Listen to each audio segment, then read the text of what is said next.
Thank you, Custis Picton. Let me acknowledge my colleagues in the cabinet, Minister Chuck and Samuda, MP Robert Miller, Mayor Swaby, and allow me to return the wish of blessing to the leader of the opposition.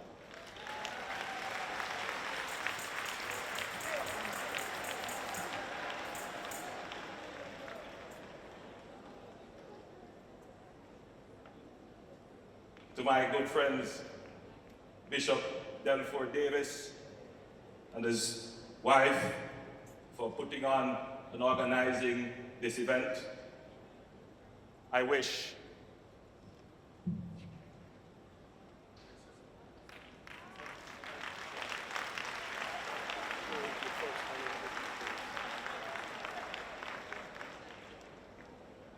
I was reflecting that I've been to possibly more than 10 of these events. It's been a little while. And it is always, for me, the best way to start the new year.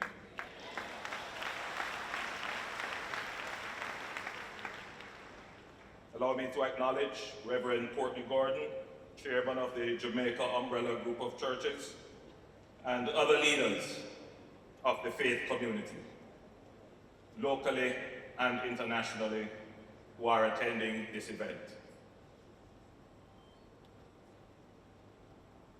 And to you, the important people in the room, the people who make it happen.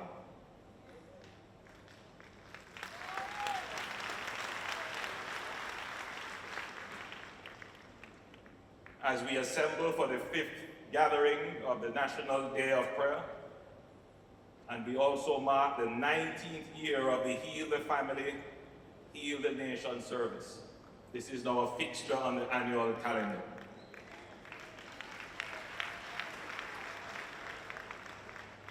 And as I said, I've been to about 10 of these, and it has reached the point where no leader there misses this.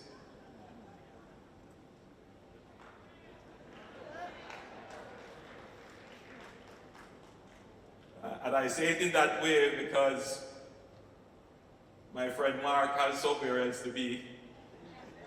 I don't know, he may have gotten wind of something and he has to run off to some other part of the country.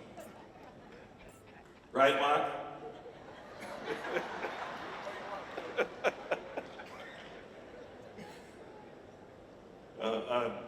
I too have to go to another part of the country. Not for the same reason that Mark is going to another part of the country, but I have to attend a funeral of a dear friend. But I could not miss this. And the difficult thing is that both events are within an hour of each other in terms of start time. So I do have a tight schedule today, but we will make it happen. This is important. Important to the nation, that we assemble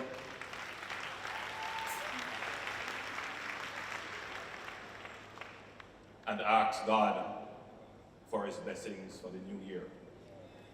So as we assemble for the 19th time, I extend God's richest blessings to you. I pray for a productive year for all of us. I pray for your good health. I pray that you will be hopeful, that you will have peace, and that prosperity and victory will be yours.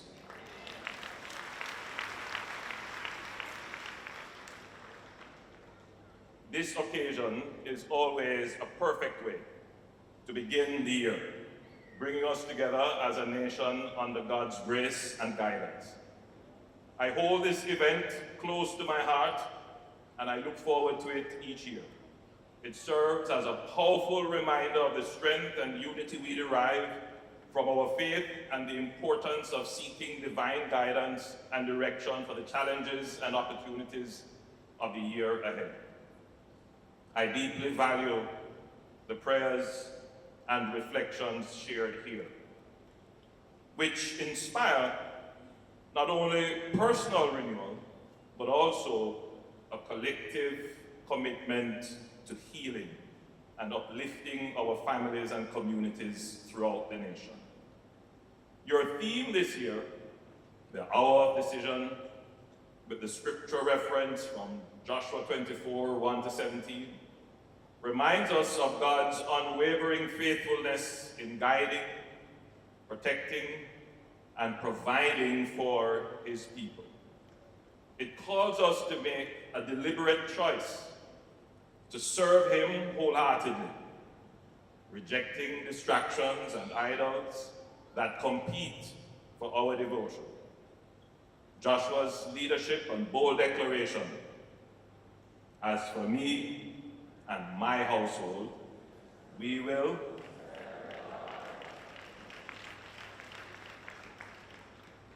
This sets a powerful example for all of us to lead by faith and inspire others in our communities and indeed our families to follow the words of Joshua. As for me and my household, we will serve the Lord. So let us reflect on our personal histories and recognize God's faithfulness in our lives. Let us recommit ourselves to his service, choosing unity over division, compassion over indifference, and service over self-interest. Just as Joshua challenged the Israelites to remember God's blessing and live with gratitude, so too must we acknowledge his goodness in guiding us through the trials and triumphs of the past year. The past year tested our resilience, but it also revealed our strengths. In the face of challenges such as the devastating Hurricane Beryl, we witnessed the extraordinary spirit of Jamaicans. Many of you here were your brother's keepers. Many of you here gave from your household to other households who suffered. So though it tested us, it also revealed our strength of character, our brotherliness, and our commitment to rebuilding Jamaica. So despite widespread damage, as a country, we were able to mount a spectacular recovery. In fact, within weeks, we had recovered. To date, the government has delivered over 14,000 recovery grants to households that were affected. And many Jamaicans have recovered from the impact of Hurricane Beryl.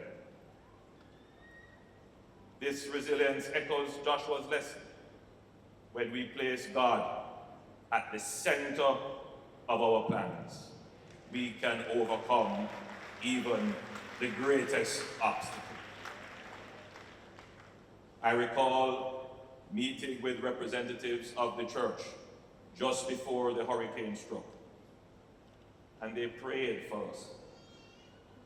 And my recollection is that the prayer called upon God to spare us.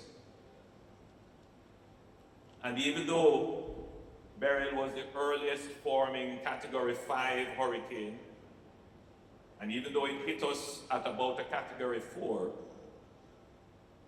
and though it hit the southern parishes the hardest, when compared to Hurricane Gilbert, it was still a glancing blow.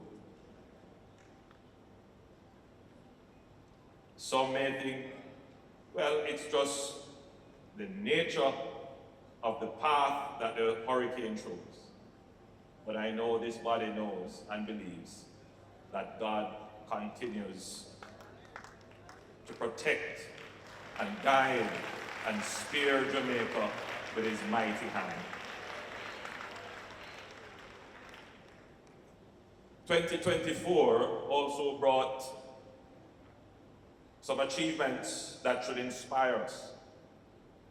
And for almost all the times that I've stood at this platform and addressed you, I have asked God, and for your prayers, to keep the nation safe, to bring peace to our land, to help us to address the scourge of crime in Jamaica.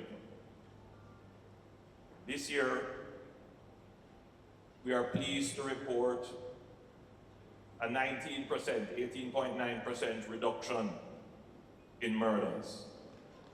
Your prayers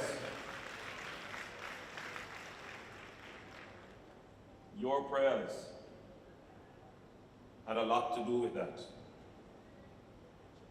I recall one year we had prayers for the security forces. On many occasions, we prayed for our youth, for them to turn away from a life of crime.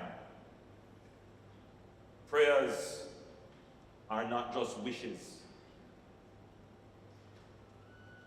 Prayers are the direct request to a higher power. Our requests are being heard.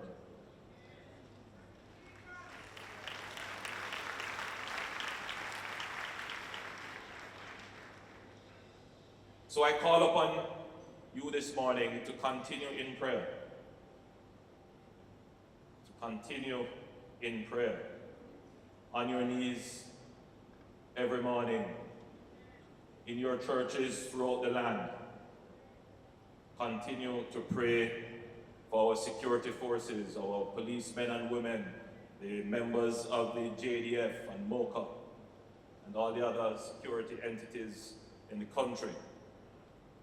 I wish to thank them for their efforts, and I too will continue to pray for peace and security in our land.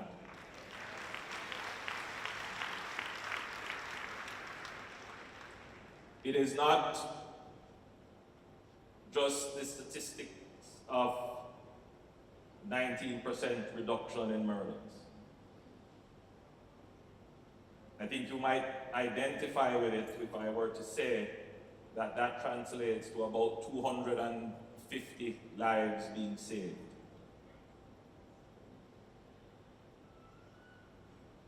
That's significant. Very significant. And if I put it another way, it could have been any one of us gathered here whose life was saved.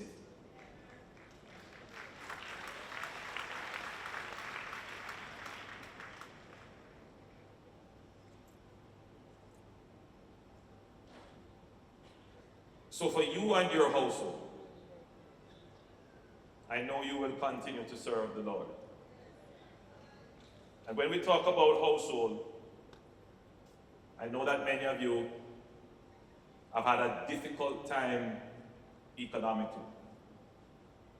Every day you go to the supermarket or to the market, you face a higher price. I am aware. It is not just Jamaica, it is globally. This business of inflation eats out the little money that you earn. And as fast as we increase the minimum wage and we increase public sector wages, this evil inflation eats it out. And when you go into the supermarket and you have to face these high prices, or you go to the market, you get vexed. You get vexed. I want you to know that the government hears the vexation, hears the anger, and we have been doing, if I may say so myself, quite a good job, given our circumstances.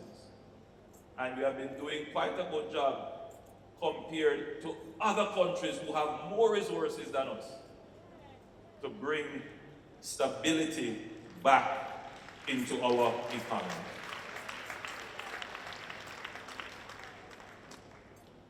The inflation was caused by the COVID pandemic.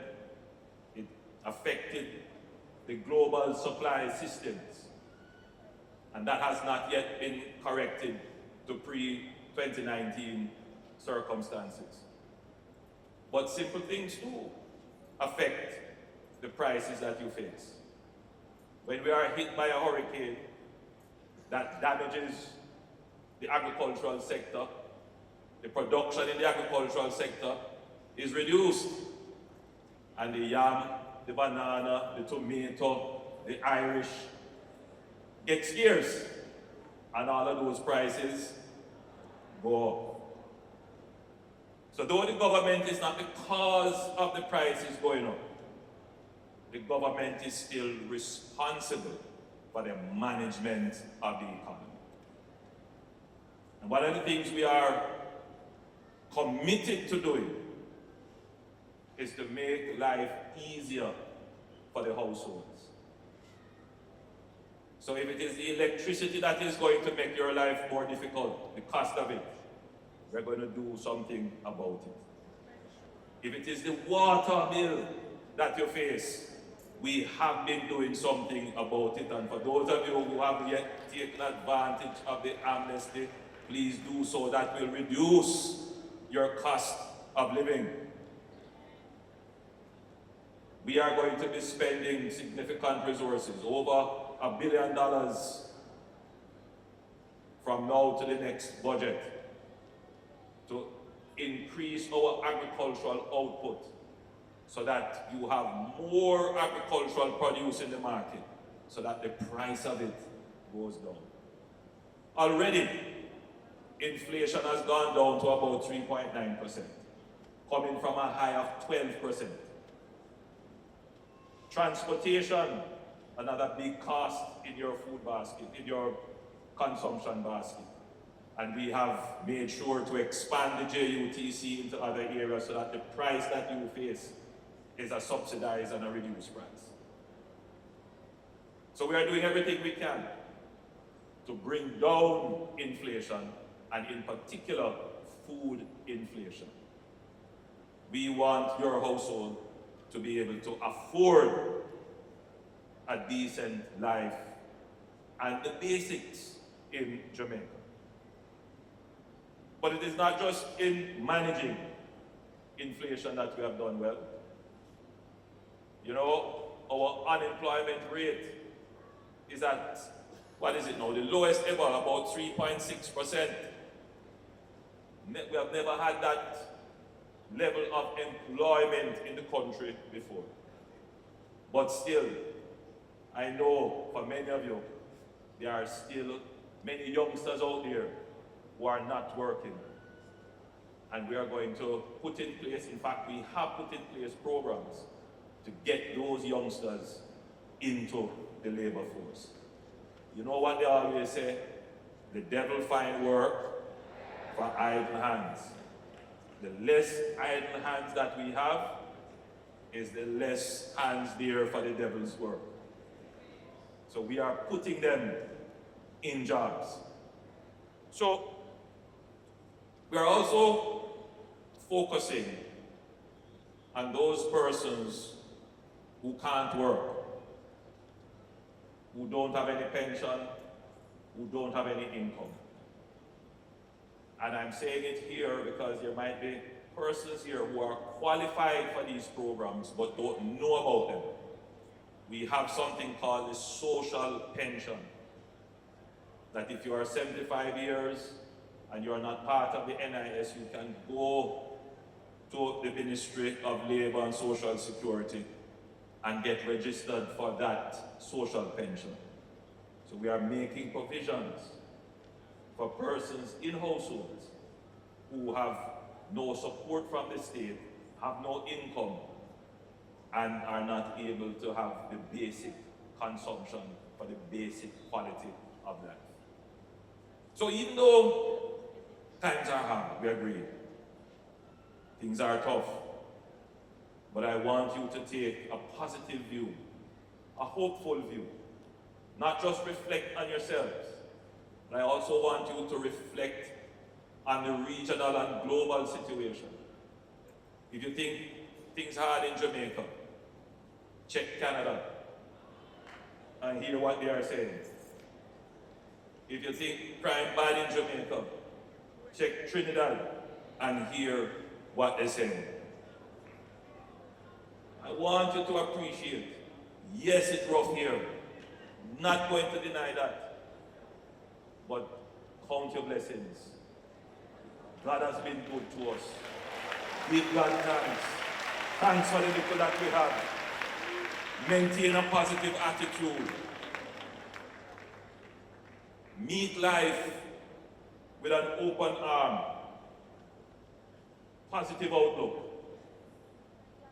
The glass is not half empty. It is only half empty when you are looking down to the bottom. For us, the glass must always be half full when we are looking up to the Lord.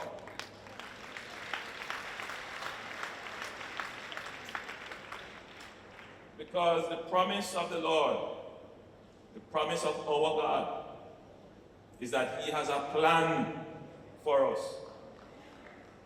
Not to harm us, but to give us prosperity.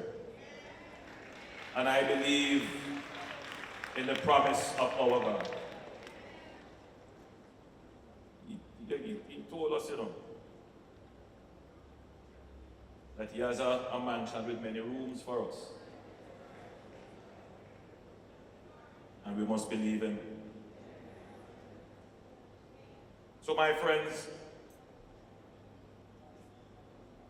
it is always good, as I've said, to start the new year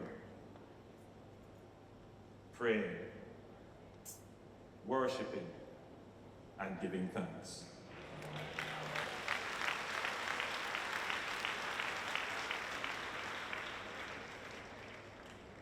Hardships there are,